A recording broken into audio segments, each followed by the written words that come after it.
Hi guys, welcome to our channel mister Sisindri. Bigg Boss Telugu season 9లో ఈ వారం captaincy పోటీదారుల టాస్క్ అయితే చాలా ఆసక్తికరంగా పలు టాస్కుల ద్వారా పలు రౌండ్స్ ద్వారా ముగిసింది అని చెప్పవచ్చు. ఇక ఈ కెప్టెన్సీ పోటీదారుల టాస్క్లో ఏకచక్రాధిపత్యంతో కళ్యాణ్ టీం వరుసగా 3 టాస్కులు గెలిచింది అని చెప్పాలి. ఈ వారం కెప్టెన్సీ పోటీదారుల టాస్క్లో మరే టాస్క్ కూడా ఇతర టీమ్స్ గెలవకుండా పవన్ కళ్యాణ్ ఒంటి చేత్తో తన టీంకి అయితే విజయం సాధించాడు. మొదటగా కంటెండర్గా అవకాశం తీసుకొని తాను కెప్టెన్సీ పోటీదారుడు కంటెస్టెంట్గా ఎంపికవడం జరిగింది. ఇక రెండో రౌండ్లో టాస్క్ గెలవడంతో కిక్అవుట్ కార్డ్ గెలుచుకొని భరణి టీంని టాస్క్ నుంచి అవుట్ అయితే చేశారు.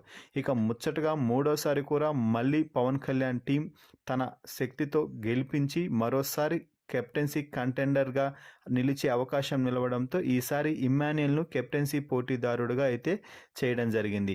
కళ్యాణ్ టీం నుంచి ఇమ్మాన్యుయల్ అలాగే పవన్ కళ్యాణ్ ఇద్దరూ కూడా కెప్టెన్సీ కంటెండర్స్గా నిలిచారు. ఇక ఆ తర్వాత టాస్క్లో మంచి పర్ఫార్మెన్స్ ఇచ్చినటువంటి సుమన్ టీం నుంచి రాము రాథోడ్ని అలాగే తనూజ టీం నుంచి రీతు చౌదరిని అయితే కెప్టెన్సీ పోటీదారులుగా బిగ్ బాస్ అయితే ఎంపిక చేయడం జరిగింది. అయితే తనూజ టీం నుంచి హరిత హరీష్ కూడా మంచిగా పర్ఫార్మెన్స్ చేయడంతో ఇక్కడ కాసేపు వాగ్వాదం అయితే చోటు చేసుకుంది. అయితే ఆ తర్వాత మాస్క్ మ్యాన్ హరీష్ కూడా రీతుకే సపోర్ట్ చేయడం ఇక్కడ అభినందించాల్సిన అంశం.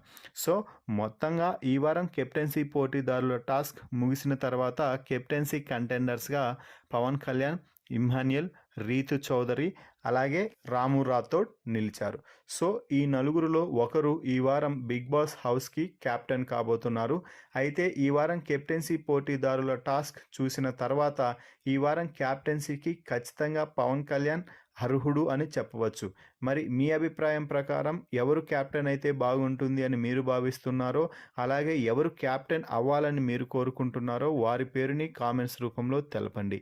మరిన్ని బిగ్ బాస్ లైవ్ అప్డేట్స్ కోసం మన ఛానల్ని చూస్తూ ఉండండి. Please subscribe our YouTube channel mister సిసింద్రి.